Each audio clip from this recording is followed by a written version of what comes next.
What's going on, everybody, and welcome back to the channel. In today's video I want to go over just a few things that I think could make the game a little bit better. These are small things, mainly just to kind of improve the quality of life and just some additions, changes. These are simple, like I said. They're not much to it, and I really do think that when it comes to developing a video game, I don't know much about it, but I feel like these things are something that could be done. So please let me know what you guys think of all these ideas. Leave them down in the comment section below. Is this something that you would like to see, or do you think they're just a bunch of crap ideas that I've come up with that really wouldn't matter anyway? So I think I got about 5 things to show you. So again, let me know in the comment section what you guys think, and enjoy. First up is the paths. Now I know that paths are something that we all have a love-hate relationship for. Personally, I think the path system in this game is great. I know it can be frustrating sometimes, but once you get the hang of it, the more and more practice you get, it gets a little bit easier and a little bit better. And like I said, there's a lot of things that we wish we could do with the paths that we can't, but you never know, something might change in the future. But one thing that I was thinking of is just giving us a little bit of path customization. And what I mean by that is kind of,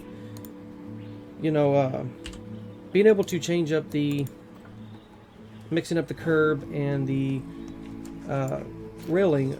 So say if you wanted the stone path, but you wanted the stone path, but you wanted the wood curves and the wood railing on it. It's too bad that we can't do that, and it would be nice. I think it'd be a very nice addition to be able to do that, especially given it down here in like these little bit of all these options down here at the bottom, giving us the ability to customize those paths with mixing curb and railing combinations, and even maybe some flexi color options as well. Maybe changing the colors of the curbs, the railings, or even the path textures themselves. And also a big one would be something that most YouTubers and other players have talked about in the past, which is definitely a null path option. I think that's big, and I think that's something that we need first and foremost before coming to any customization options in the future. So please, Frontier, hear me out. Null paths, path customizations, flexi color, all of that would be greatly appreciated.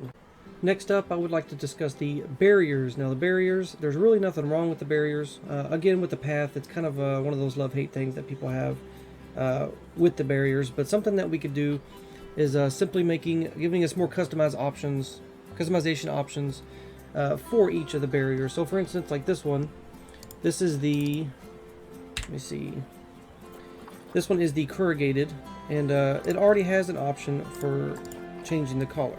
As you can see down here below, we can change it to green, pink, whatever. That's nice and all, but what about being able to do the same thing with the log walls, or the brick, or even the, I forgot what this is called, even with the gabion? That's how you say it. What about being able to change the colors, or even as simple as making the log walls, instead of vertical, horizontal, so going across?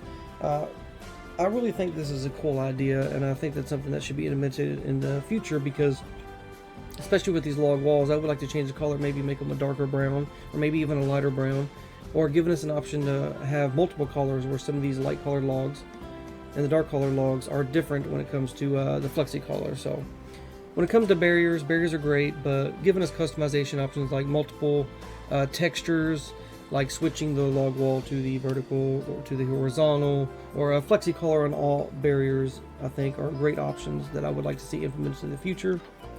So again, Frontier, if you just so happen to see this, please consider it. Okay, next thing that I want to discuss would be the staff members and the actual staff members themselves. Now, it's simple. Staff members should have flexi color options for their clothing. This is something that I'm kind of surprised wasn't in the game from the get-go, and I'm even more surprised the fact that it still wasn't in the game. I know most people are thinking, well, this isn't important, who cares, you know what I'm saying? I don't care about the staff. What I care about is building and messing around with the animals and stuff like that. That's great and all, but for some people, including me, I like to be completely immersed in whatever I'm doing, especially that specific zoo. So one thing that I was thinking is, of course, flexi color, and it's simple as just clicking on a staff member and having a flex color option in here where it gives us a few options to change up the colors of the clothing on each of the staff members. To add to that, which I think would be even more cool, is maybe having multiple clothing options for the staff, like adding different styles of clothing. Maybe even adding the clothing that we earn for our avatars on the home screen to being able for the staff to wear those. I mean, it can be a little gimmicky sometimes, but if you're building a gimmicky zoo, why not? If you have an African safari zoo, why not have your staff walking around in those goofy looking, you know, giraffe or zebra printed, you know, uniforms and whatnot? Why not? And I even had another idea. If none of that stuff was, you know, if none of that stuff was possible, is maybe even having specific styles of clothing for each biome and or continent.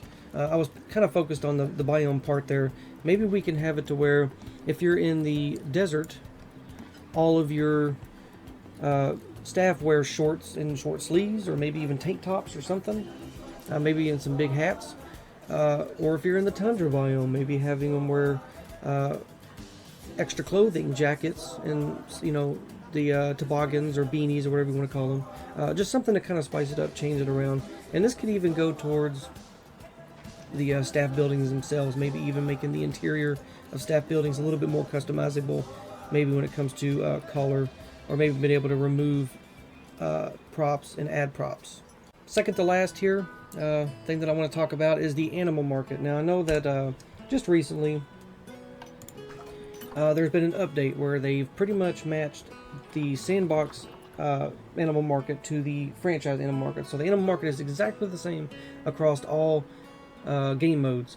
Now I know a lot of people don't like that, and they don't like the fact that you have to hit next and kind of do through these pages. To be honest with you, I don't mind, and the reason why I don't mind is because it makes multiple animal selections, like being able to select multiple animals at once, possible through all game modes. So it's one of those things where you kind of have to make a sacrifice right now to get something to work. So for me personally, I'm willing to accept that. But the one thing I'm not willing to accept, and it's not something that, you know, it's not just my idea, I've heard a lot of people mention this in the past, is there should be a sandbox mode only setting where you can have perfect animals in this. I mean, look at this. Why can't I have 100% all the way down in every single category? Why not? It's just a setting. You can turn it on and off. It wouldn't work in franchise. It wouldn't work in challenge mode, obviously, or even campaign. But it's sandbox. Sandbox is supposed to be free of any restrictions. So why not? And a thing that I would like to add to that is even having an option to have at least one albino animal, or melanistic, or whatever, for every animal that option is available. So, excuse me. So even having things like you know, your albino zebras or lions or something, and every animal has one option for that. I still think we should have the 2 female, the 2 male, and then 1 albino of each gender. So having 6 animals at a time, I think would do pretty well. And I don't understand why that hasn't happened yet. Because it's simple as maybe adding just a sandbox mode only setting. So hopefully Frontier will do that in the past. They might have already done this by the time you see this video. You know, the update in DLC, next update in DLC might be announced or might even be out, who knows. But yeah, let's get that sandbox mode only setting for enabling perfect animals only, as well as getting albino versions for every animal.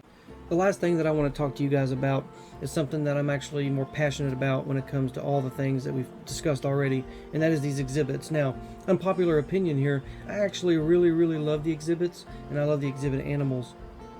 I know that most people don't agree, but I actually enjoy it, and I could just mess with the exhibits all day. I know there's not a lot of customization options, and that's why people don't like them, or the animals don't do much, but I think there's a reason for that, and I think there's a reason why it makes sense, and I'll get to that in a second. But the first thing I want to talk about is the actual exhibits themselves when it comes to the size of the exhibits. Now, this is our normal one, and I'm going to call this a 4x4 because it's the same width and length and depth, or the same width and length of the path. So, you know, a 4x4 square meter piece of path. So I'm going to use 4x4 as the measurement for it.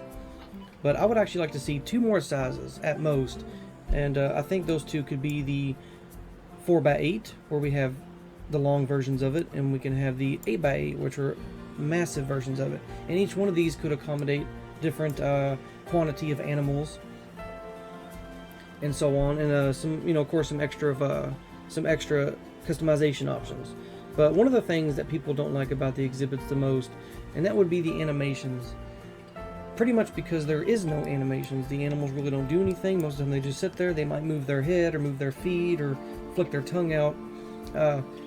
Really, with the exception of the Diamondback Terrapin, which came with the aquatic pack, I mean, none of the exhibit animals do much. The terrapins really don't do much. They kind of move around just a little bit. But when it comes to the animations, I understand why Frontier did it the way they did. But I do have one idea that might make it a little bit better, and that would be exhibit animal animations to the point where maybe 1 in every 3 animals have looping animations, which could possibly alternate between each exhibit animal. Now, for example, or for instance, I don't really think that it's necessary, because if you've been to a zoo and you go into the reptile house and you look at all the reptiles all day, they don't do much. A lot of times they just sit there and they don't move. They don't move at all. And in my opinion, most of the animals in the exhibits are actually pretty realistic when it comes to that. I mean, think about it. They don't do nothing. I mean, I've been in the reptile house several times at my local zoo, and to watch the snakes and the spiders and the crocodiles and all that stuff, and they don't do nothing. They just sit there.